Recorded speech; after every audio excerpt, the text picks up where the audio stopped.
दोस्तों ये सीरीज का पार्ट 2 है और ये एक बहुत ही इंटरेस्टिंग वीडियो होने वाला है।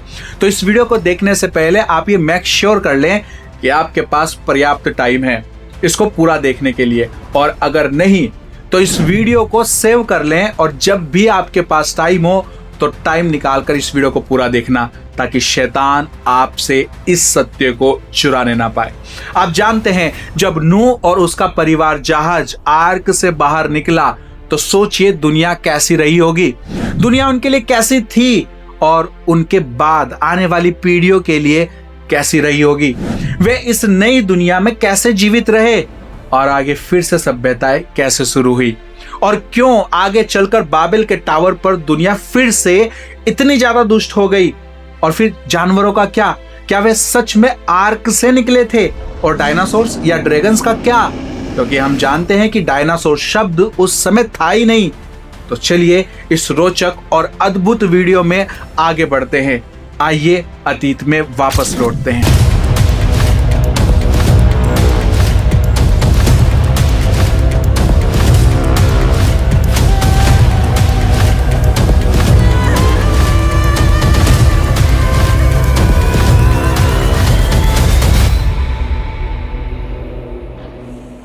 अपने पिछले वीडियो में पार्ट 1 में हमने ये बात की थी कि जल प्रलय से पहले की दुनिया कितनी ज्यादा क्रूर और दुष्ट थी। प्रलय पूर्व एंटी डिलुवियन काल में जब गिरे हुए स्वर्गदूत नीचे आए, जब नेफिलियम पृथ्वी पर रहा करते थे और मनुष्य निरंतर बुराई ही सोचता था, जब तक कि परमेश्वर को बीच में आकर सब कुछ जल प्रलय से रोकना नहीं पड़ा। लेकिन फिर हम देखते हैं कि वही बातें प्रलय के बाद फिर से होने लगी। लोग खास तौर पर बाबेल के टावर के समय में और भी दुष्ट हो गए। पर क्यों? क्या गिराए हुए स्वर्गदूतों ने फिर से इंसानों के साथ संपर्क बनाए? बाढ़ के बाद वो कहां गए? क्या प्रलय के बाद कुछ पुराना ज्ञान बच गया था? क्या उसी बचे हुए ज्ञान ने लोगों को गिराए हुए फरिश्तों को देवता मानकर उनकी पूजा करने की आदत सिखाई? और क्या उसी से लोगों ने बुरे काम, बुरी खेती बाड़ी और दूसरी गलत चीजें सीखी? प्रलय के बाद भी लोग थोड़ा बहुत पुराना ज्ञान रखते थे। यह ज्ञान गुप्त विद्या जैसा था, जैसे जादू टोना या ऐसे पुराने विज्ञान जिन्हें 7 पवित्र विज्ञान, सेंटिया सेक्रा और sacred science, the 7 forbidden science of the world कहा जाता है। लोगों ने बाद में इन्हें गलत कामों के लिए इस्तेमाल करना शुरू कर दिया। उनमें से कुछ ज्ञान तो बिल्कुल साधारण और भले थे, जैसे कि निर्माण की कला। इसलिए बाबिली, अकादी और असीरी लोग बहुत शानदार इमारतें बना पाए। हो सकता है उन्होंने प्रलय से पहले के कुछ जिगुरात यानी कि पुराने बड़े टावर भी फिर से ठीक किए हो और उन पुरानी परंपराओं को फिर से आगे बढ़ाया हो। जो लोग फ्री मैसन्स के बारे में जानते हैं वे मानते हैं कि यह पुराना और भ्रष्ट ज्ञान सबसे पहले बाबिल और सीरिया में था और फिर वहां से ये मिस्र तक पहुंचा। बाइबल भी ये बताती है कि कुछ लोगों के पास गलत और भ्रष्ट तरह का ज्ञान था। भले ही बाइबल उसका नाम नहीं बताती, लेकिन उनके काम देखकर पता चलता है, जैसे जादू करना। आपको मिस्र के जादूगर याद होंगे। उन्हें इसलिए बुद्धिमान कहा जाता था क्योंकि उनके पास कोई खास तरह का गुप्त ज्ञान था और वे उसी ज्ञान से जादू जैसी बातें करते थे। इसलिए हाँ, बाइबल में गुप्त कलाओं, जादू और गलत तरह के ज्ञान का जिक्र मिलता है। पुराने समय में जो लोग परमेश्वर के विरुद्ध विद्रोह करते थे वे इसी ज्ञान का, इस गुप्त ज्ञान का उपयोग बुराई के लिए करते थे। कुछ लोग इस ज्ञान का अच्छा उपयोग भी करते थे, परंतु इन लोगों ने इस ज्ञान को भ्रष्ट किया। और हम जानते हैं कि बहुत से लोग दुष्ट आत्माओं, उनकी शिक्षाओं का पालन करते थे और इन्हीं के द्वारा उन्होंने गुप्त कलाओं का ज्ञान प्राप्त किया ताकि वे बुराई कर सके। कई प्राचीन लेखों में कहा गया है कि बाढ़ से पहले जब गिरे हुए स्वर्गदूत पृथ्वी की स्त्रियों के साथ संबंध बनाने आए ताकि नेफिलियम उत्पन्न हो, तो उन्होंने लोगों को गुप्त ज्ञान, कारीगरी और कलाएं भी दी ताकि लोग बहक जाएं और परमेश्वर की आज्ञा ना माने, और लोग इन दूतों को देवताओं की तरह मानने लगे और आगे हम ये पढ़ने के बाद भी देखते हैं कैसे खगोल विज्ञान यानी एस्ट्रोनॉमी को बिगाड़कर ज्योतिषी एस्ट्रोलॉजी बना दिया गया और यह जादूगरों, तांत्रिकों, कलादियों और मगी लोगों से जुड़ गया। यहां तक कि यह सब कुछ यीशु के जन्म के समय तक भी चलता रहा। वो बुद्धिमान लोग यानी मागी यीशु के तारे को देखकर आए। वो जानते थे, पहले से ही वो जानते थे कि यह तारा यीशु के जन्म की खबर देता है। तो क्या यही वजह थी कि पढ़ने के बाद दुनिया फिर से पूरी हो गई? क्या बाबेल के समय लोगों के पास जो गुप्त ज्ञान और बिगड़ा हुआ पुराना ज्ञान था वही बुराई का कारण बना? और अगर ऐसा है तो यह ज्ञान आया कहां से था? क्या यह ज्ञान फिर से उन्हीं गिराए हुए दूतों ने इंसानों को सिखाया, या फिर यह किसी पत्थर की तख्तियों पर बच गया था, या नूह के किसी बेटे या पोते ने नूह के पास मौजूद अच्छे और पवित्र ज्ञान को ही खराब कर दिया था? वही ज्ञान जो नूह तक आदम से आया था, आदम जो खुद परमेश्वर के साथ बाग में रहा करता था। तो फिर सच में क्या हुआ था?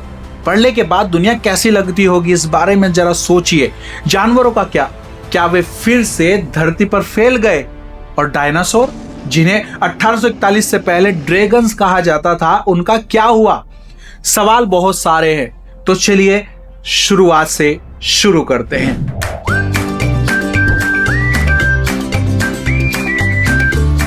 WTL जो कि एक इंडिपेंडेंट मसीह मीडिया है, जहां पर आप मसीह न्यूज, बाइबल सवाल जवाब और संडे सर्विस से जुड़ सकते हैं। और अगर आप हमारी इस इंडिपेंडेंट मसीह मीडिया को सपोर्ट करना चाहते हैं तो आप हमें ज्वाइन भी कर सकते हैं, या डिस्क्रिप्शन में दिए गए नंबर पर गूगल पे भी कर सकते हैं।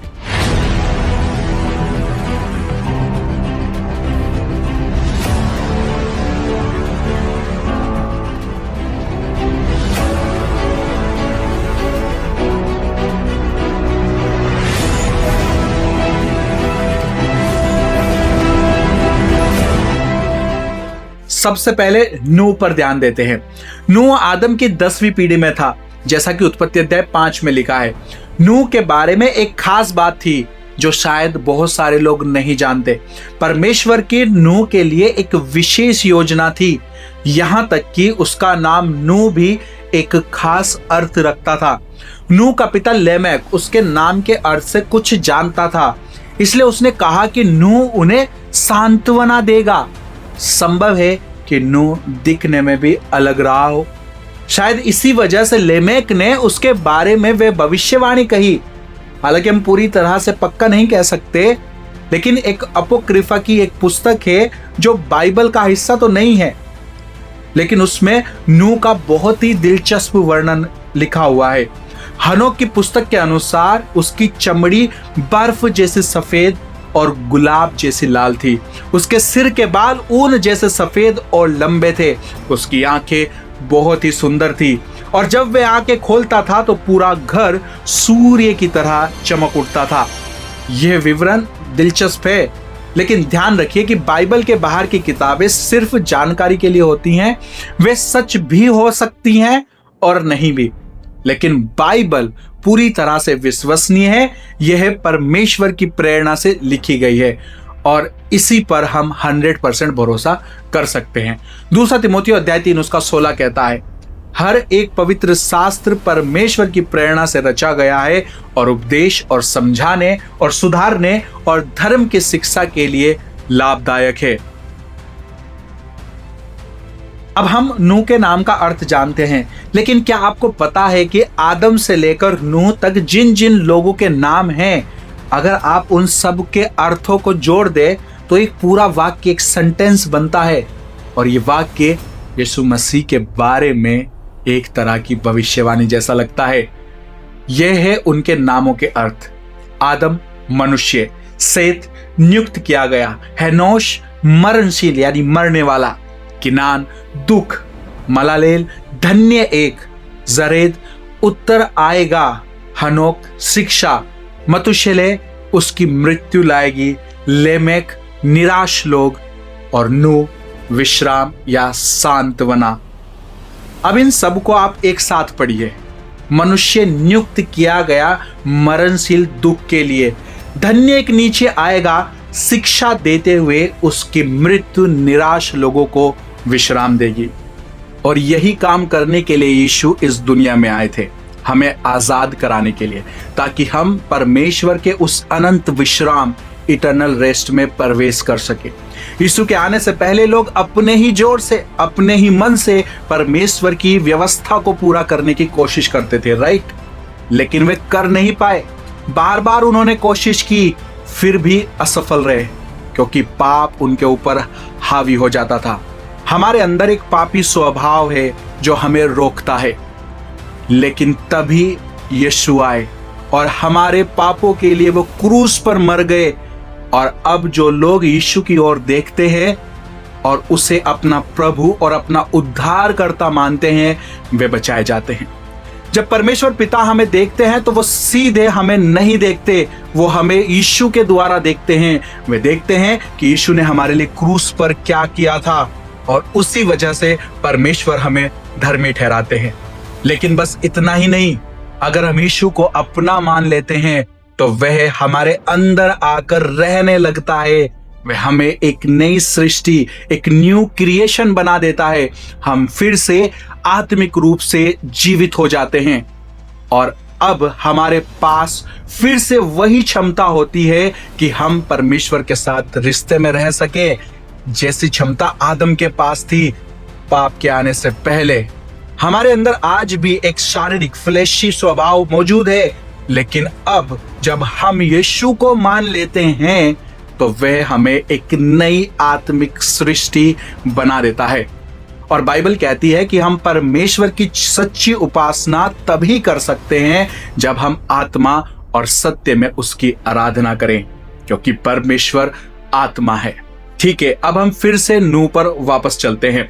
उत्पत्ति अध्याय 7 में परमेश्वर ने नूह को जहाज बनाने के लिए खास निर्देश दिए थे, और ऐसा ही हुआ। उत्पत्ति अध्याय 7 उसके 11 से, जब नूह की अवस्था के 600 वर्ष के दूसरे महीने का 70वां दिन था, उसी दिन बड़े गहरे समुद्र के सब सोते फूट निकले और आकाश के झरोखे खुल गए। तो पानी सिर्फ आसमान से, बादलों से ही नहीं आया, बहुत सारा पानी धरती के अंदर से भी फूट कर निकला। और यह बात काफी दिलचस्प है कि वैज्ञानिकों ने हाल ही में धरती के गहरे हिस्से में एक बहुत बड़ा पानी का भंडार जैसा एक छिपा हुआ महासागर खोज निकाला है। एवनिस्टन इलिनॉय की नॉर्थ वेस्टर्न यूनिवर्सिटी के वैज्ञानिक स्टीफन जैकबसन का भी यही कहना है कि यह दिखाता है कि धरती का पानी सिर्फ ऊपर से नहीं बल्कि भीतर से भी आया है। वे बिल्कुल सही कहते हैं। जल प्रलय के बाद की जो दुनिया बनी, यानी कि आज की दुनिया जिसमें हम रहते हैं, उसकी सरफेस पर बहुत ज्यादा पानी है। लेकिन प्रलय से पहले वाली दुनिया, एंटीडिलुवियन वर्ल्ड में इतना पानी सतह पर नहीं था। आगे कुछ देर में आपको मैं बताऊंगा कि यह बातें क्यों इतनी ज्यादा इंपॉर्टेंट है हमारे जानने के लिए। उत्पत्ति अध्याय 7 उसके 14 में लिखा है, और उनके संग एक एक जाति के सब बनेले पशु और एक एक जाति के सब घरेले पशु और एक एक जाति के सब पृथ्वी पर रेंगने वाले और एक एक जाति के सब उड़ने वाले पक्षी जहाज में गए उनके प्रकार के अनुसार। तो प्रलय पूर्व काल, एंटीडिलुवियन पीरियड में जितने भी पशु धरती पर थे वे सब के सब जहाज पर नहीं आए। बाइबल कहते कि हर प्रकार के 2-2, और ये बात पद 14 में 4 बार कहता है, ताकि हम सुने और समझें कि सैकड़ों वर्षों के बाद आपको विभिन्न प्रकार तो मिलेंगे जानवरों में, लेकिन वे उसी प्रकार के होंगे। उदाहरण के लिए आज हमें घोड़ों की कई सारी प्रजातियां किस्में मिलती हैं, लेकिन वे फिर भी घोड़े ही हैं, कुछ और नहीं हैं। हमें कुत्तों की भी बहुत सारी किस्में मिलती हैं, लेकिन वे फिर भी कुत्ते ही हैं, बिल्ली या चूहे नहीं। हाँ, कुछ शैतानी साइंटिस्ट मिक्स ब्रीड जानवर पैदा करने में लगे रहते हैं, क्योंकि वो परमेश्वर विरोधी हैं। पर क्या यह संभव था कि जहाज पर वे सभी आ सकें? हर प्रकार के पशु और जीव, 2-2 हर प्रकार के। डायनासोर के बारे में क्या, जिन्हें उस समय ड्रैगन कहा जाता था। कुछ लोग कहते हैं कि चलो भाई सभी जानवर तो ठीक हैं, पर डायनासोर वो तो बहुत बड़े थे, तो कोई तरीका नहीं है कि इतने बड़े डायनासोर्स बाकी सभी जानवरों के साथ जहाज पर लाए जा सकते थे। यह बात सही भी हो सकती है। शायद नूह ने बड़े बड़े डायनासोर नहीं लिए हों, लेकिन उनके बच्चे तो वो ले सकता था, है ना? छोटे और युवा जानवरों को लेना ज्यादा आसान और समझदारी वाला भी था, क्योंकि छोटे जानवर जहाज में कम जगह लेते और पड़ने के बाद वे ज्यादा समय तक जी भी सकते थे और ज्यादा संतान भी पैदा कर सकते थे। हाँ, कुछ डायनासोर बहुत बड़े होते थे, लेकिन बच्चे तो हमेशा से छोटे ही होते हैं। क्या आपको पता है कि डायनासोर का अब तक का सबसे बड़ा अंडा कितना बड़ा मिला है? सबसे बड़ा डायनासोर का अंडा फुटबॉल के आकार का था, बस लगभग शुतुरमुर्ग के अंडे के जितना। तो कल्पना करें कि उसमें से कितने बड़े डायनासोर बाहर निकल सकते थे। बहुत बड़े नहीं, राइट? तो फिर पड़ने के पहले उनके पास बढ़ने के लिए सैकड़ों वर्ष भी थे। याद रखिए, छिपकलियां कभी बढ़ना बंद नहीं करती हैं, और उस समय वहां के लोग भी सैकड़ों वर्षों तक जीते थे। पड़ने से पहले के लोग कुछ 900 वर्षों से अधिक, और जानवर भी बहुत लंबा जिया करते थे। और जहाज लोगों की सोच से कहीं ज्यादा बड़ा था। केंटकी के आर्क एनकाउंटर में उन्होंने बाइबल के निर्देशों के अनुसार एक जहाज बनाया है, और ऐसा करने से यह सिद्ध हुआ है कि इतने विभिन्न जानवरों को जहाज पर लाना पॉसिबल था। कभी मौका मिले तो जाकर देखना नूह का वो जहाज कितना विशाल था।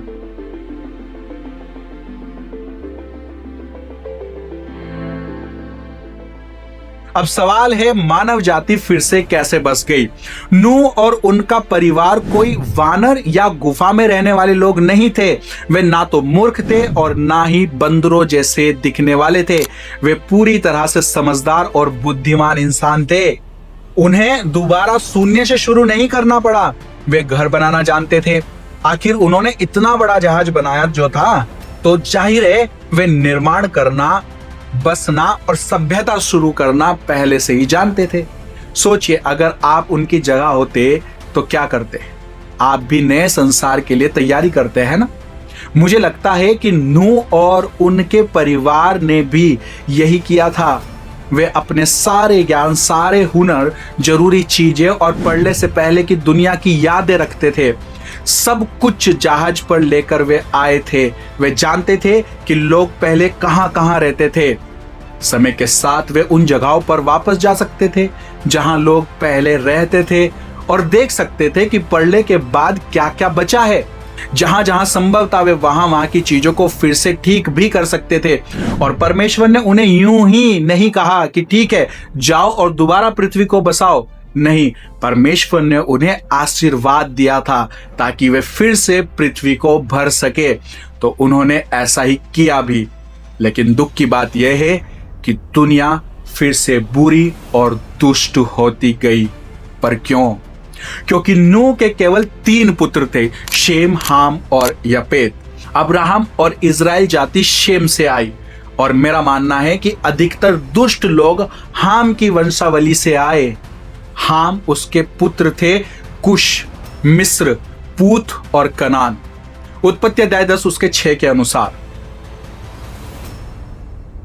मुझे पता है कि यह वीडियो थोड़ा सा लंबा होगा, लेकिन यह बहुत जरूरी हिस्सा है। इसे ध्यान से सुनिए। कुश का एक बेटा था निम्रोद। निम्रोद एक तरह का पहला विश्व नेता, वर्ल्ड लीडर था। उसने कई शहर बनाए, और उसने एक और चीज बनाई, वेरी इंटरेस्टिंग। वो थी बाबिल का गुंबद, टावर ऑफ बाबिल। और यह टावर परमेश्वर के खिलाफ विद्रोह में बनाया गया था। उत्पत्ति अध्याय 10 उसके 8 से। और कुश के वश में निम्रोद भी हुआ। पृथ्वी पर पहला वीर वही हुआ है। वही यहोवा की दृष्टि में पराक्रमी शिकार खेलने वाला ठहरा। इससे यह कहावत चली कि निम्रोद के समान यहोवा की दृष्टि में पराक्रमी शिकार खेलने वाला। और उसके राज्य का आरंभ शिनार देश में बाबुल, अकद और कलने हुआ। कई मामलों में ये कहानी लॉर्ड ऑफ द रिंग्स जैसी लगती है, क्योंकि इसमें शिनार देश का जिक्र आता है। और सच कहूं, हॉलीवुड की बहुत से आइडिया बाइबल से ही लिए हुए होते हैं, अगर आप उनको गौर से देखें तो। इसके 11वें वचन से, और उसके राज्य का आरंभ शिनार देश में बाबुल, अकद और कलने हुआ। और नीनवे और कलह के बीच रेसेन है, उसे भी बसाया। बड़ा नगर यही है। यहीं से चीजें और दिलचस्प हो जाती हैं। बाइबल बहुत विस्तार से ये नहीं बताती है कि बाढ़ के बाद दुनिया फिर से कैसे इतनी बुरी हो गई। वह सिर्फ ये दिखाती है कि लोग कैसे पूरी पृथ्वी पर फैल गए। फिर अब्राहम आए, फिर इजराइल बना और फिर वह मसीह आया जिसकी भविष्यवाणी की गई थी, क्योंकि बाइबल का असली केंद्र बिंदु यीशु ही है, चाहे पुराना नियम हो या फिर नया। और मेरा मानना यह है कि दुनिया फिर से इसलिए बुरी हुई क्योंकि मनुष्य खुद बुराई की ओर झुकते हैं। हमारा स्वभाव पापी है। अगर हम प्रकाश यानी परमेश्वर की उपासना नहीं करेंगे तो हम अंधेरे की ओर बढ़ने लगते हैं, और जैसे जैसे पीढ़ियां आगे बढ़ती हैं बुराई भी बढ़ती चली जाती है। लेकिन इस बार बुराई और भी तेजी से बढ़ी, मानो किसी ने उसे फास्ट फॉरवर्ड में डाल दिया हो, क्योंकि शैतान और उसकी दुष्ट आत्माओं ने फिर से वही खराब, गंदा और पुराना ज्ञान मनुष्य को दिया जो वह पढ़ने से पहले गिराए हुए स्वर्गदूतों के द्वारा दे चुका था। एक आत्मिक दुनिया है जिसे हमारी आंखें नहीं देख सकती, और शैतान और उसकी दुष्ट आत्माएं हमेशा से लोगों को प्रभावित करते आए हैं। आगे वीडियो में ये बात और भी ज्यादा आपको साफ होती चली जाएगी जैसे जैसे आप इस वीडियो में आगे बढ़ेंगे। अब उत्पत्ति अध्याय 11 को देखिए, इसके पहले वचन से। सारी पृथ्वी पर एक ही भाषा और एक ही बोली थी। उस समय लोग पूर्व की ओर चलते चलते शिनार में एक मैदान पाकर उसमें बस गए। तब वे आपस में कहने लगे कि आओ हम ईंटें बना बना के भली भांति आग में पकाएं, और उन्होंने पत्थर के स्थान में ईंट से और चूने के स्थान में मिट्टी के गारे से काम लिया। ये वचन बताते हैं कि उनके पास एडवांस सिविलाइजेशन थी। ये लोग बहुत उन्नत थे, उन्हें बड़े बड़े शहर और इमारतें बनाना आता था, और इसी वजह से उन्होंने बाबिल का टावर भी बनाया। इसके वचन 4 से, फिर उन्होंने कहा आओ हम एक नगर और एक गुम्मद बना लें जिसकी चोटी आकाश से बातें करे, इस प्रकार से हम अपना नाम करें, ऐसा ना हो कि हमको सारी पृथ्वी पर फैलना पड़े। ऐसा ना हो कि हमको सारी पृथ्वी पर फैलना पड़े। याद करो, पहले आया था वह परमेश्वर का न्याय था, फिर वही बात। वे लोग नहीं चाहते थे कि परमेश्वर उनका फिर से न्याय करे अगर वे अपने ही रास्ते पर चलते रहे और अपने पाप में जीते रहे। इसलिए उन्होंने सोचा कि वे अपने लिए एक ऐसा स्थान बनाए जो स्वर्ग तक पहुंचे, और इस मीनार को उन्होंने परमेश्वर के खिलाफ विद्रोह में बनाया। आगे मैं इसे वीडियो में और डिटेल में समझाऊंगा। बाइबल ज्यादा ये नहीं बताती है कि उनके पास कौन कौन सा प्राचीन ज्ञान था, सिवाय इसके कि उन्होंने क्या क्या बनाया था। लेकिन उनके निर्माण देखकर हम समझ सकते हैं कि उनके पास बहुत ही आश्चर्यजनक ज्ञान और कौशल था। इतना कि वे शहर और बाबिल का टावर जैसी बड़ी चीजें बना सकते थे। इससे हमें पता चलता है कि वे वास्तुकला और निर्माण, आर्किटेक्चर और मैशनरी बहुत अच्छे से जानते थे। लेकिन बाकी प्राचीन लेखन हमें और भी जानकारी देते हैं। कुछ लोग उस ज्ञान को 7 पवित्र विज्ञान, 7 सेक्रेट साइंस कहते हैं, जिनमें ज्योमेट्री और एस्ट्रोनॉमी शामिल थे। बहुत से लोग मानते हैं कि ज्ञान की 2 ब्रांचेस थी, एक अच्छी और एक बुरी, और अच्छाई और बुराई के बीच में संघर्ष हमेशा से रहा है। और अगर हम बहुत पीछे जाएं, पढ़ने से भी पहले अदन की वाटिका तक, तो बाइबल अदन की वाटिका में एक वृक्ष का जिक्र करती है, अच्छाई और बुराई के ज्ञान का वृक्ष। उत्पत्ति अध्याय 2 के 17 में, पर भले या बुरे के ज्ञान का जो वृक्ष है उसका फल तू कभी ना खाना, क्योंकि जिस दिन तू उसका फल खाए उसी दिन अवश्य मर जाएगा। और आगे की कहानी आप सब जानते हैं। शैतान ने कहा तुम निश्चय नहीं मरोगे, यदि तुम इसे खाओगे तो तुम परमेश्वर जैसे बन जाओगे, भले बुरे का ज्ञान जान लोगे। और उन्होंने क्या किया? उन्होंने शैतान की बात सुनी। क्यों? शायद इसलिए क्योंकि वे परमेश्वर जैसा बनना चाहते थे। तो उन्होंने फल को लिया और उसे खा लिया, और वे मर गए जैसा परमेश्वर ने कहा था। वे आत्मिक रूप से मर गए, क्योंकि अब वे परमेश्वर के साथ संबंध नहीं रख सकते थे, क्योंकि पाप उनके भीतर प्रवेश कर गया था। अब उनके पास बुराई का ज्ञान भी था, और परमेश्वर पवित्र है। वे आपसे संबंध नहीं रख सकता यदि आप अंधकार में रहते हैं, यदि आप बुराई में रहते हैं। तो वे आत्मिक रूप से मर गए, और उन्होंने यह मृत्यु उन सभी मनुष्यों पर भी थोप दी जो बाद में उनसे जन्मे। अब वे भलाई का ज्ञान और बुराई का ज्ञान दोनों रखते थे। और कुछ लोगों के अनुसार ये 7 पवित्र विज्ञान आज के फ्री मेसन्स की सीक्रेट सोसाइटी से जुड़े हुए हैं और इल्यूमिनाटी से भी। जिन्होंने परमेश्वर के विरुद्ध विद्रोह किया, उन्होंने उस ज्ञान का उपयोग बुराई के लिए किया और गिराए हुए स्वर्गदूतों ने जो जानकारी उन्हें दी, उसका उपयोग करके उन्होंने तंत्र मंत्र, रहस्यवाद और गुप्त अनुष्ठान के माध्यमों से बुराइयां फैलाई। The spirit of free machinery नाम की किताब के अनुसार फ्री मैशनरी सिर्फ इमारतें बनाने के काम पर आधारित नहीं थी, बल्कि धार्मिक और नैतिक सिद्धांतों पर भी यह आधारित थी। मुझे लगता है कि पढ़ने के बाद जो लोग परमेश्वर के खिलाफ खड़े हुए, उन्होंने वही किया जो पढ़ने से पहले के लोग क्या करते थे। उन्होंने उसी प्राचीन ज्ञान का इस्तेमाल करके बुरी धार्मिक व्यवस्थाएं और कल्ट प्रथाएं शुरू करी। वे गिराए हुए स्वर्गदूतों और दुष्ट आत्माओं और नफीलियमों की पूजा किया करते थे जैसे वे ही असली देवता हों। इसके साथ साथ जादू टोना, गुप्त विद्या, बुरे अनुष्ठान और बहुत कुछ चलता था। और शायद यही कारण है कि आगे उत्पत्ति 11 के पद 5 में यह घटना घटती है। जब लोग नगर और गुंबद बनाने लगे, तब इन्हें देखने के लिए यहोवा उतर आया और यहोवा ने कहा, मैं क्या देखता हूं कि सब एक ही दल के हैं और भाषा भी उनकी सबकी एक ही है, और उन्होंने ऐसा ही काम भी आरंभ किया है, और अब जितना वे करने का यत्न करेंगे उसमें से कुछ भी उनके लिए अनहोना ना होगा। तो परमेश्वर ने देखा कि लोग फिर उसी दिशा में जा रहे हैं, एक बुरी और भ्रष्ट दुनिया की ओर, बिल्कुल वैसे ही जैसे बाढ़ से पहले था। इसीलिए परमेश्वर उन्हें रोकने के लिए नीचे आया, क्योंकि उनके दिल घमंड से भरे थे। वे मीनार बना रहे थे क्योंकि वे परमेश्वर के खिलाफ विद्रोह करना चाहते थे। वे स्वर्ग तक पहुंचने की कोशिश कर रहे थे, गिराए हुए स्वर्गदूतों की झूठी शिक्षाओं का पालन करते हुए। वे प्राचीन गलत कारीगरी और दुष्ट अनुष्ठानों में लगे थे और ऐसे धर्म बना रहे थे जिनमें गिराए हुए स्वर्गदूतों को ही देवता और ईश्वर माना जाता था। नेल्सन बाइबल डिक्शनरी कहती है कि यह मीनार मानव के अहंकार और परमेश्वर के खिलाफ विद्रोह का प्रतीक थी। उन्होंने यह मीनार परमेश्वर और स्वर्ग के खिलाफ विद्रोह में बनाई थी, ताकि वे फिर से वही पुराना धर्म अपना सके जिसमें नेफिलियम और गिराए हुए स्वर्गदूतों की पूजा की जाती थी। एक तरह का सर्वेश्वरवादी धर्म, और इसमें एक बड़ा हिस्सा निम्रोद से जुड़ा हुआ है। कई लोग मानते हैं कि बाबुल का प्रसिद्ध गिलगमेश का महाकाव्य असल में निम्रोद ही है।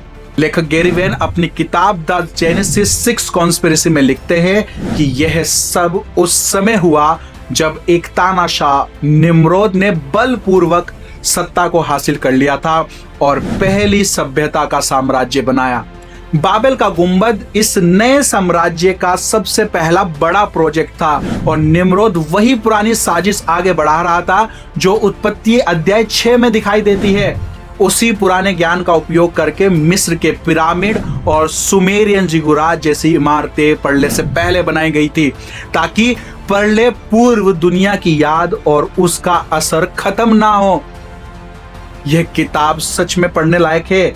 मैं ये नहीं कहता कि इसकी हर एक बात सही है, मैं सिर्फ बाइबल पर ही 100% भरोसा करता हूँ।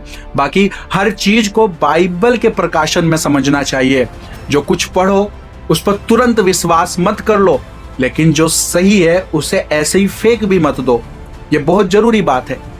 मुझे लगता है निम्रोद का उद्देश्य शायद ये था कि वह पूरी दुनिया को एक ही शासन और एक ही धर्म और एक ही लीडर खुद के अधीन लाना वे चाहता था, और निश्चित रूप से यह ज्ञान उसे शैतान और गिराए हुए स्वर्गदूतों से आया था।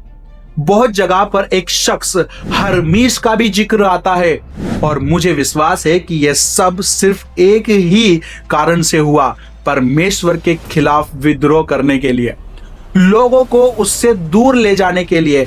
शैतान हमेशा से यही करता है, सरकारों, साम्राज्यों और उन लोगों के जरिए जो दुनिया पर अपना नियंत्रण चाहते हैं। एक और इंटरेस्टिंग बात है कि फ्री मैसन्स निम्रोद को पढ़ने के बाद का पहला ग्रैंड मास्टर मानते हैं।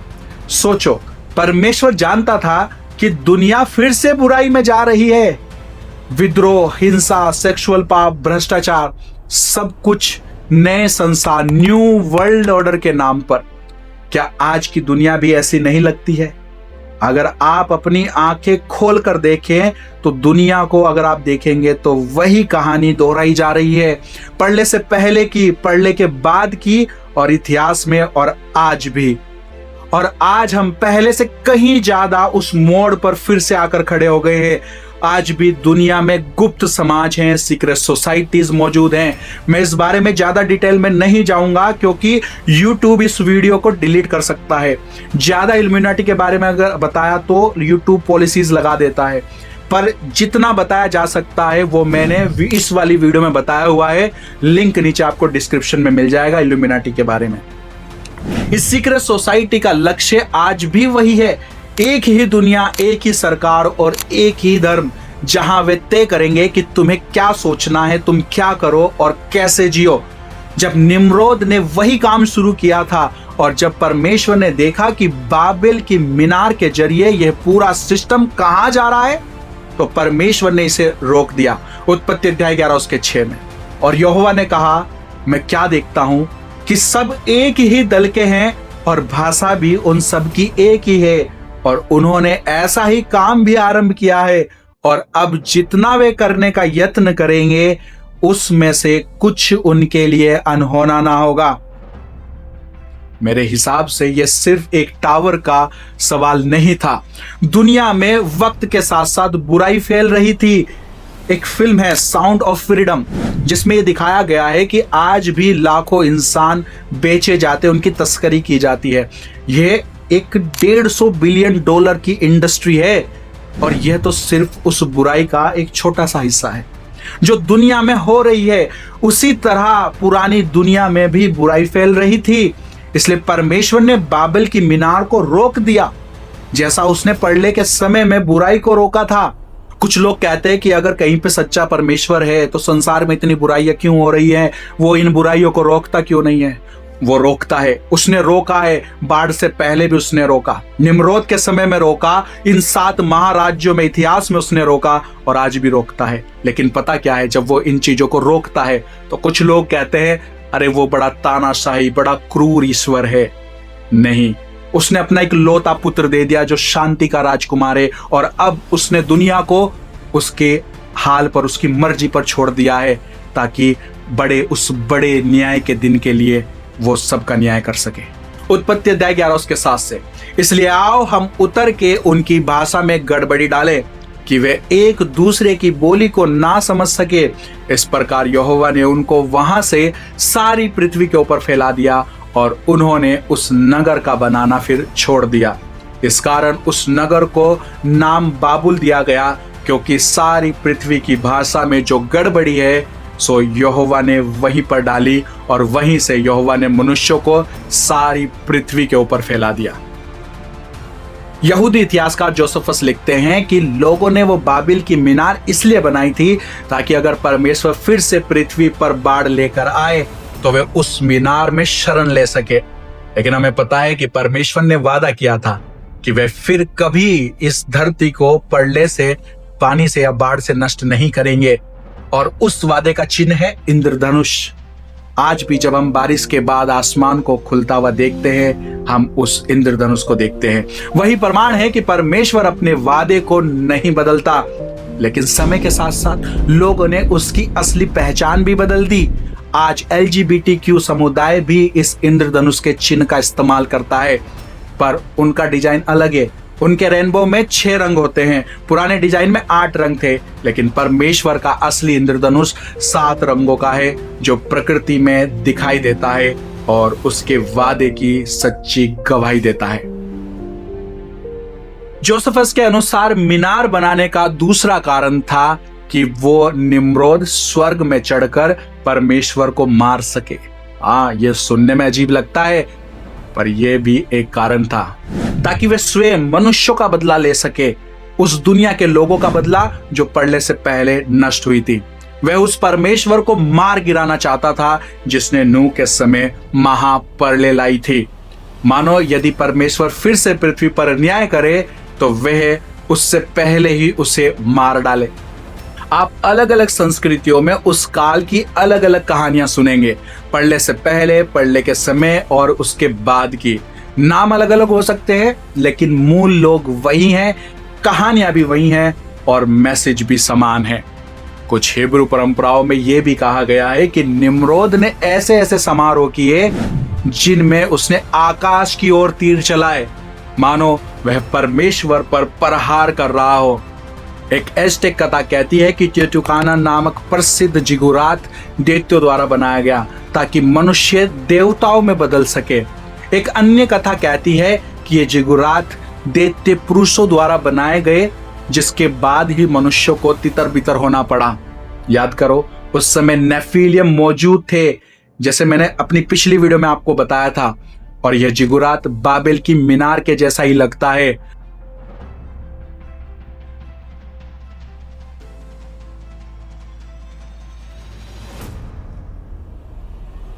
आदम और हवा परमेश्वर से बहुत सारा ज्ञान प्राप्त कर सकते थे जब वे बाग में उसके साथ चलते थे, परमेश्वर, मनुष्यों और संसार के बारे में। और फिर पॉसिबल है कि उन्होंने ये ज्ञान अपने बच्चों के साथ साझा किया, लेकिन मनुष्य इस ज्ञान को भ्रष्ट कर सकते थे अगर वे परमेश्वर के विरुद्ध विद्रोह करते, यदि वे अपने पापी स्वभाव का अनुकरण करते और इस ज्ञान का उपयोग वे बुराई के लिए करते। और इस प्रकार बहुत कुछ गलत हो सकता था, खासकर गिराए हुए स्वर्गदूतों या दुष्ट आत्माओं के साथ, जिन्होंने इस ज्ञान को और भी ज्यादा भ्रष्ट करने के लिए मनुष्यों को और ज्यादा जानकारी दी। और ये कोई नई बात नहीं है, ये आगे भी होता रहेगा। लोग दुष्ट आत्माओं की शिक्षाओं का पालन करेंगे। पहला तिमोथियो अध्याय 4 उसके 1 में। परंतु आत्मा स्पष्टता से कहता है कि आने वाले समयों में कितने लोग भरमाने वाली आत्माओं और दुष्ट आत्माओं की शिक्षाओं पर मन लगाकर विश्वास से बहक जाएंगे। लेकिन चलो अब गहराई से वापस चलते हैं। कुछ लोग कहते हैं कि आदम ने वो अच्छा ज्ञान अपनी संतानों को बताया, खासकर अपनी पीढ़ी के बच्चों को, विशेष रूप से शेत की वंशावली को। और फिर ये नूह तक पहुंचा और नूह ने बाढ़ के बाद अपने बच्चों को ये ज्ञान सिखाया। और वे लोग कहते हैं कि बुराई वाला ज्ञान कैन से उसके वंशजों तक फैल गया, जैसे कि दुष्ट लेमेक तक। पर याद है बाइबल क्या कहती है कि बाढ़ से पहले मनुष्यों के विचार निरंतर बुराई से भरे थे। वे बुराई का अनुकरण करते थे, वे बुराई करते थे। ये वही समय था जब नेफिलियम थे, फॉलन एंजल्स थे, पूरी दुनिया बुराई से भर गई थी। तांत्रिक अनुष्ठान, अकल्ट, मर्डर, रेप, चोरी, सेक्सुअल सिंस और पाप की ये लिस्ट बहुत लंबी है।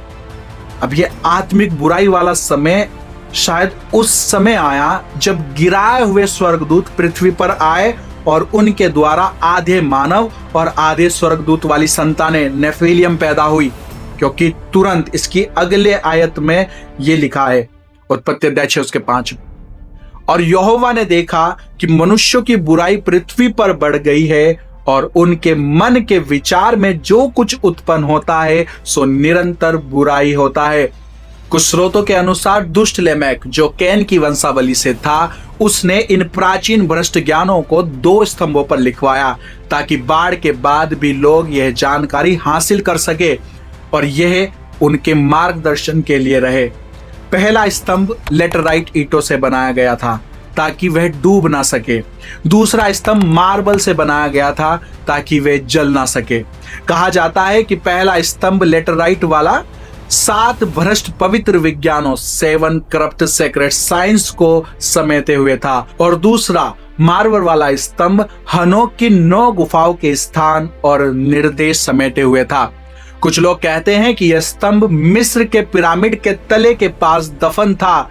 अगर आप डॉक्यूमेंट्री देखें पिरामिडों पर तो वे वही बातें आपको बताते हैं जो वे आपको दिखाना चाहते हैं। वे अपनी डॉक्यूमेंट्री बड़ी इंटरेस्टिंग बनाते हैं ताकि आप बस सोचते रहे कि चल क्या रहा है, लेकिन असली सच वो कभी आपको नहीं बताते। इस बारे में एक डिटेल वीडियो किसी और दिन बनाऊंगा। खैर, फ्रीमेसन्स की कारीगरी, क्राफ्ट लीजेंड्स के अनुसार विज्ञान का इतिहास और उनकी शिक्षाएं साथ ही रहस्यमय अनुष्ठान लेमेक के पुत्रों ने एक पीतल के स्तंभ पर चित्रों हायरोग्लिफिक के रूप में लिख कर सुरक्षित रखे थे। कुछ लोग कहते हैं कि शुद्ध पवित्र ज्ञान आदम से फिर शेत तक और उसके बाद नूह और उनके बच्चों तक पहुंचा। दूसरों का कहना यह है कि भ्रष्ट और बुरा पवित्र ज्ञान कैन से शुरू होकर दुष्ट लेमेक तक पहुंचा, फिर उसकी संतानों तक गया और वहीं से पूरी दुनिया में बुराई फैल गई, जब तक कि परमेश्वर ने बाढ़ के द्वारा सब कुछ साफ नहीं कर दिया। बाइबल इसको विस्तार से नहीं बताती, लेकिन बाइबल एक दिलचस्प बात जरूर बताती है कि दुष्ट लेमेक की संतानों के नाम क्या थे और वे क्या कर सकते थे। पर क्यों? क्योंकि सिर्फ लेमेक के बच्चों का बाइबल में इतनी डिटेल से विवरण दिया गया है, जबकि हम देखें दूसरी ओर तो आदम और हवा के दूसरे बच्चों और सेत के बच्चों का जिक्र बहुत कम है। वीडियो के शुरू में ही मैंने आपको एक बात बताई थी कि दूसरा तीमुथियुस अध्याय 3:16 में लिखा है कि हर एक पवित्र शास्त्र परमेश्वर की प्रेरणा से रचा गया है और उपदेश और समझाने और सुधारने और धर्म की शिक्षा देने के लिए लाभदायक है। तो कुछ तो है जो परमेश्वर का आत्मा हमें लेमेक और उसके बच्चों के बारे में कुछ बताना चाह रहा है। कुछ तो इंपॉर्टेंट है यहाँ पर। उत्पत्ति अध्याय 4 उसका 19 से। और लेमेक ने 2 स्त्रियां ब्याह ली, जिनमें से एक का नाम आदा और दूसरी का नाम सिल्ला है। और आदा ने याबाल को जन्म दिया। वे तंबुओं में रहना और जानवरों का पालन, इन दोनों रीतियों का उत्पादक हुआ। और उसके भाई का नाम युबाल है। वे वीणा और बांसुरी आदि बाजों के बजाने की सारी रीति का उत्पादक हुआ। याद रखना, संगीत भी बुराई के लिए इस्तेमाल किया जा सकता है, शैतानी रीतियों में या अच्छे के लिए भी। उत्पत्ति अध्याय 4 उसके 22 में। और सिल्ला ने भी तुबल-कैन नाम एक पुत्र को जन्म दिया। वह पीतल और लोहे के सब धार वाले हथियारों का गढ़ने वाला हुआ। तांबे और पीतल से कई प्रकार के वाद्य बनाए जा सकते हैं। और तुबल-कैन की बहन का नाम नामा था। अब मैं आपको एक बात बताता हूं। हनोक की किताब के लिए कहते हैं कि यही वह समय था जब गिराए हुए स्वर्गदूत इन परिवारों की वंश रेखा में आकर मिल गए, खासकर लेमेक और उनके बच्चों के समय में। और नफीलियम पैदा हुए और उन्होंने इन भ्रष्ट विज्ञानों को सिखाया उनको, ताकि ये लोग उनका उपयोग बुराई के लिए करें और पूरी दुनिया में बुराई फैलाए। इस बारे में पूरी मैंने एक डिटेल वीडियो बनाई हुई है। अगर आपने अभी तक नहीं देखी है तो नीचे लिंक दिया हुआ है, आप जाकर देख सकते हैं। और उनके अनुसार यहीं से बुराई पूरी पृथ्वी में फैलनी शुरू हुई प्रलय से पहले। और वहीं से बहुदेववादी मैनी गॉड्स के धर्म आए, जहां लोग इन गिराए हुए स्वर्गदूतों की पूजा करने लगे, जो खुद को देवता बताकर पेश करते थे। और ये बात सच भी हो सकती है। ये शायद उसी समय हुआ, क्योंकि शेत के समय में भी लोग अभी भी परमेश्वर की उपासना करते थे। आदम और हवा की बहुत सी संतानें परमेश्वर की उपासना करती थी, ऐसा बाइबल भी कहती है और अन्य लिखावटें भी यही बताती हैं। यहाँ तक कि फ्रीमेसन्स भी यही कहते हैं। डॉक्टर ओलिवर, जिन्होंने एंटिक्विटीज ऑफ फ्रीमेशनरी नाम की किताब लिखी है, उनके अनुसार शेत की वंश की एक जाति थी, उसके लोग, उसके बच्चे, जिन्हें सन्स ऑफ लाइट यानी प्रकाश के पुत्र कहा जाता था। यह सुनने में सच में बहुत दिलचस्प लगता है कि फ्रीमेसन्स वाले भी ऐसा ही लिखते हैं। बाइबल भी कहती है उत्पत्ति अध्याय 4 उसके 26 में। और शेत के भी एक पुत्र उत्पन्न हुआ और उसने उसका नाम हेनोश रखा। उसी समय से लोग यहोवा से प्रार्थना करने लगे। तो शेत का एक बेटा हुआ हेनोश, और उन्होंने परमेश्वर की उपासना की। यहां तक कि हनोक के समय में भी वे परमेश्वर की उपासना करते थे। तो आदम के शेत से हेनोश हुआ, फिर कैनन, फिर मलले, फिर जेरेद और फिर हनोक। ये 7वीं पीढ़ी थी और वे अभी भी परमेश्वर की उपासना करते थे। और 10वीं पीढ़ी में आ जाती है बाढ़। तो 7वीं पीढ़ी में वे अभी भी धर्मी थे, लेकिन 10वीं पीढ़ी तक कुछ अचानक बहुत दुष्ट हुआ कि पूरी दुनिया सिवाय नूह के वो दुष्ट हो गई, अधर्मी हो गई। क्या आप समझते हैं? बस कुछ ही इन 3 पीढ़ियों में ऐसा अचानक हुआ कि सब कुछ दुष्ट हो गया। और ये कैसे हुआ?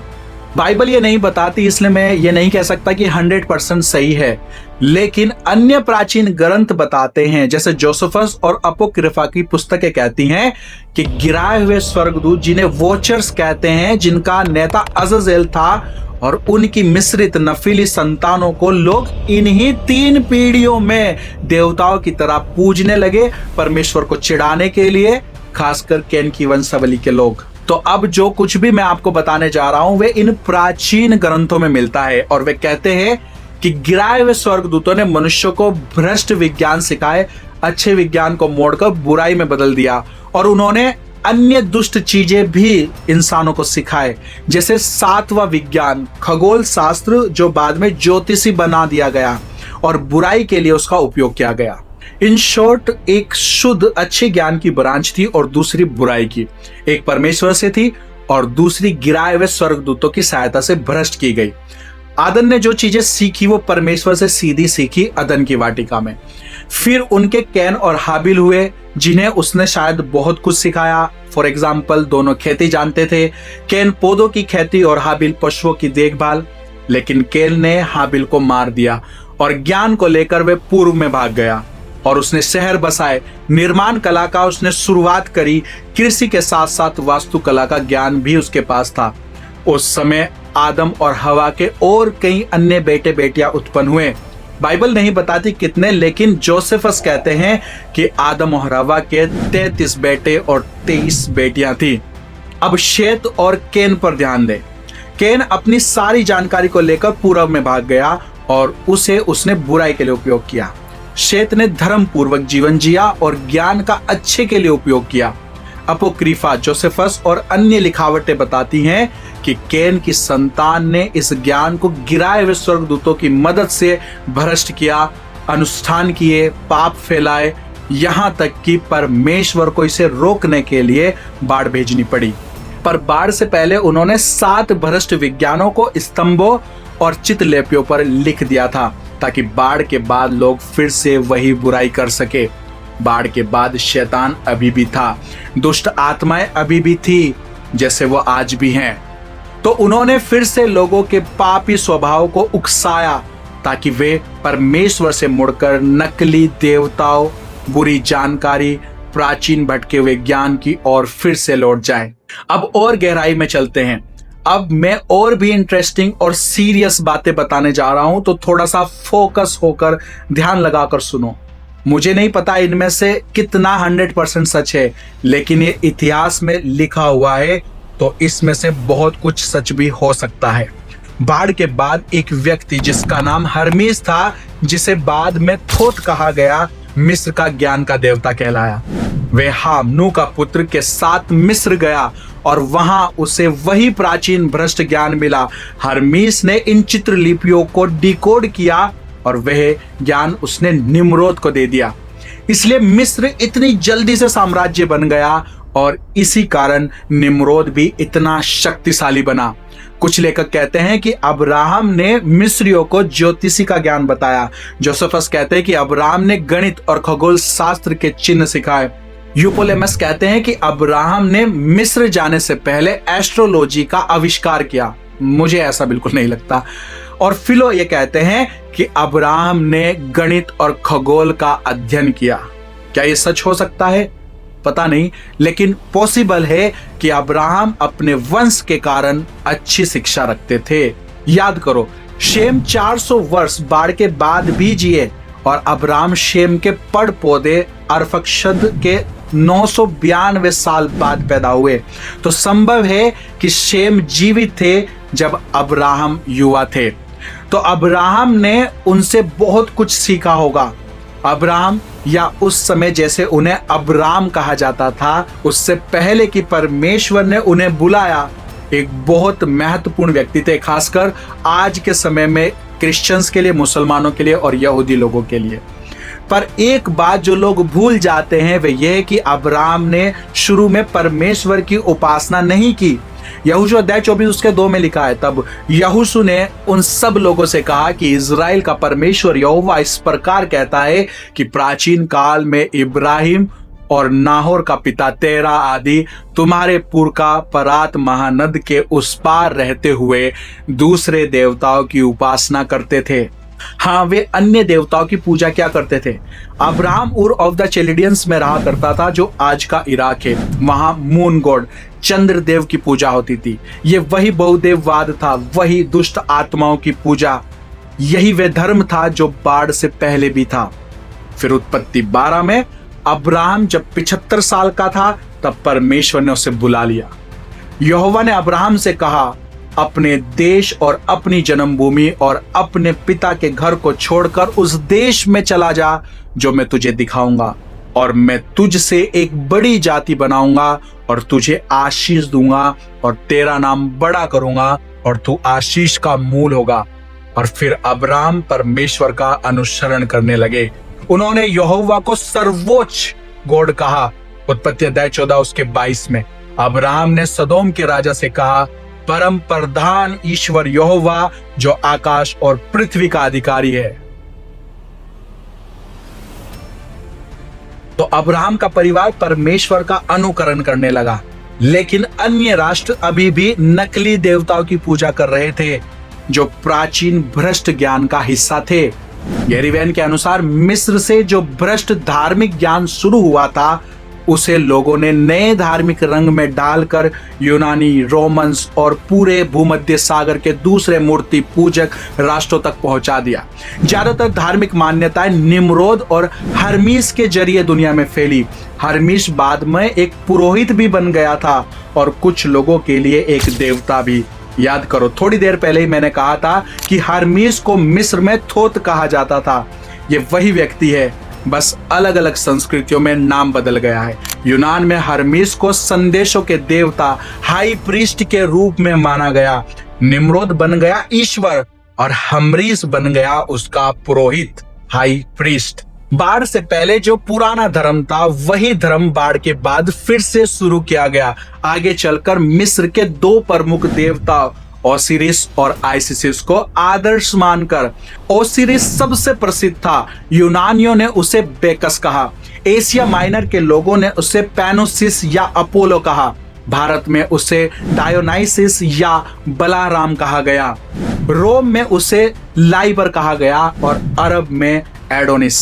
सबका आधार एक ही पुराना रहस्यमयी धर्म था, सूर्य देवता की उपमा पर आधारित। अब असली बात पर आते हैं। हम जानते हैं कि परमेश्वर ही एकमात्र परमेश्वर है, वही सच्चा प्रकाश है। शैतान कोई देवता नहीं है, सिर्फ एक गिराया हुआ स्वर्गदूत है, और उसके साथ जो दूसरे स्वर्गदूत गिराए गए वे भी उसके जैसे ही हैं।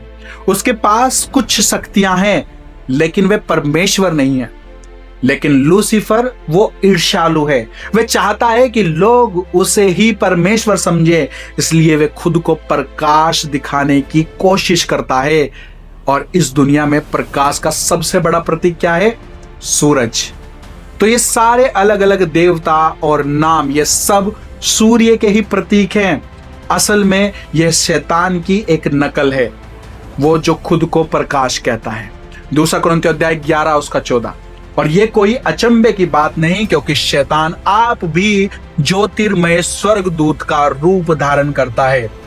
सूर्य हमेशा से ही प्रकाश और ज्ञान का और बुद्धि का प्रतीक रहा है, इसलिए ये सारे सूर्य देवता असल में शैतान और उसके धोखे की तस्वीर है।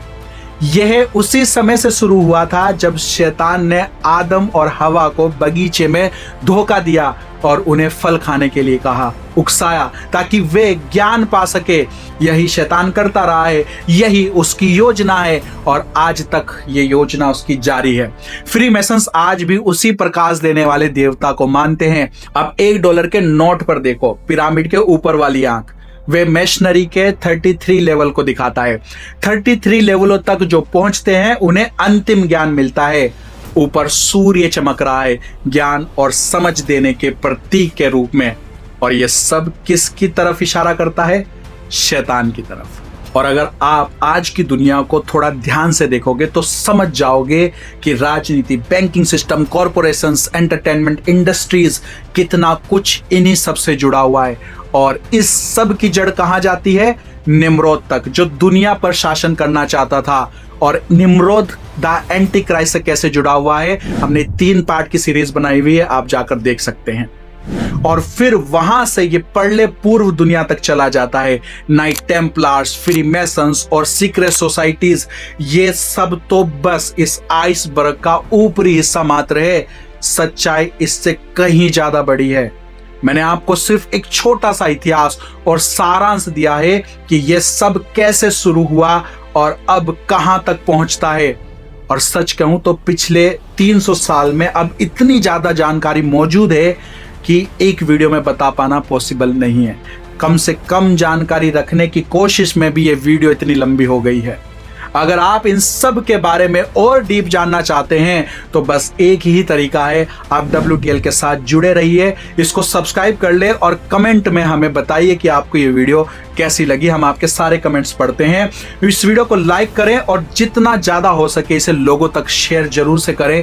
क्या पता आपके एक शेयर से किसी एक आत्मा को सत्य और प्रकाश मिल जाए। तो चलिए फिर मिलते हैं हमारी नेक्स्ट वीडियो में। तब तक के लिए thank you. May God bless you and your family.